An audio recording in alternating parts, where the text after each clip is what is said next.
Iran ने हालिया दिनों में इसराइल के खिलाफ बैलिस्टिक मिसाइल्स और ड्रोन हमले शुरू कर दिए हैं, जिससे मशरिक़ वुस्ता में कशीदगी एक नया रुख इख्तियार कर गई है। ये हमले ईरान के इस इंतकाम के तौर पर किए जा रहे हैं कि पिछले महीनों में इसराइल और उसके इत्तेहादियों ने ईरान के हसास अहदाफ पर हमले किए थे। ईरान की जानिब से भेजने वाले मिसाइल और ड्रोन न सिर्फ इसराइल बल्कि इलाके में मौजूद अमरीकी और दीगर इत्तेहादी अफवाज के मकामात को निशाना बना रहे हैं।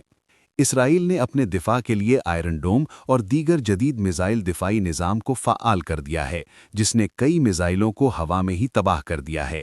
ताहम बाज़ मिसाइल इसराइल की सरजमीन तक पहुंचने में कामयाब हुए और वहां कुछ तबाही और इंसानी नुकसान भी हुआ। ईरान के दावे के मुताबिक ये हमले जारी रहेंगे जब तक इसराइल और उसके इत्तेहादी ईरान के खिलाफ हमले बंद नहीं करते। इलाकाई ममालिक जैसे कि मुत्तहिदा अरब अमारात और सऊदी अरब ने भी अपने फ़िज़ाई दिफाई निज़ाम को अलर्ट पर रखा है, क्योंकि ईरान की तरफ से दागे जाने वाले मिसाइल और ड्रोन कभी-कभी उनकी सरहदों तक भी पहुंच जाते हैं। इन मुल्कों ने कई मिसाइलों को हदफ से पहले ही तबाह कर दिया है और शहरियों को महफूज रखने के लिए हवाई और ज़मीनी हिदायत जारी की हैं। इस जंग के असरात सिर्फ फौजी तनाजुर तक महदूद नहीं हैं, इक़्तिसादी और इंसानी सतह पर भी इसके ख़तरनाक नताइज सामने आ रहे हैं। तेल की कीमतों में इजाफा, फ़िज़ाई सफ़र में खलल और मकामी आबादी के लिए गैर यकीनी हालात पैदा हो गए हैं।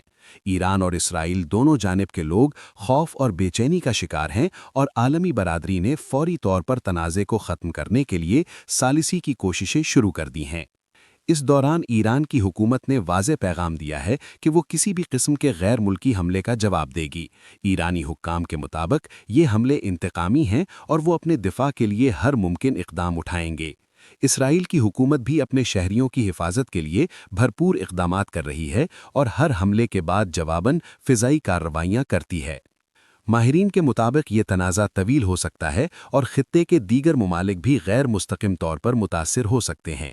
इस जंग में ड्रोन्स और बैलिस्टिक मिसाइल्स की बढ़ती हुई तादाद और जदीद टेक्नोलॉजी का इस्तेमाल इस बात की निशानदही करता है कि मुस्तक़बिल में ऐसी कशीदगी में नुकसान की शिद्दत मज़ीद बढ़ सकती है। इस दौरान आलमी ताकतें भी अपनी खारजा पॉलिसी के मुताबिक मुदाखलत कर रही हैं। बाज़ ममालिक ईरान को दबाव में लाने के लिए पाबंदियां मज़ीद सख्त कर रहे हैं, जबकि बाज़ ममालिक इसराइल और उसके इत्तेहादियों को महदूद करने की कोशिश कर रहे हैं ताकि तशद्दुद मज़ीद ना बढ़े। इस तनाज़े के हल के लिए सिफारती महाज पर भी कई इजलास हो रहे हैं, लेकिन ज़मीन पर जारी लड़ाई और मिसाइल हमले अमन की कोशिशों में सबसे बड़ी रुकावट है।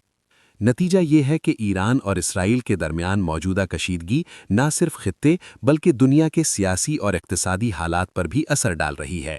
ये कशीदगी मुस्तक़बिल में मज़ीद पेचीदा हो सकती है अगर फ़ौरी और मौसर सिफारती इक़दामात ना किए गए।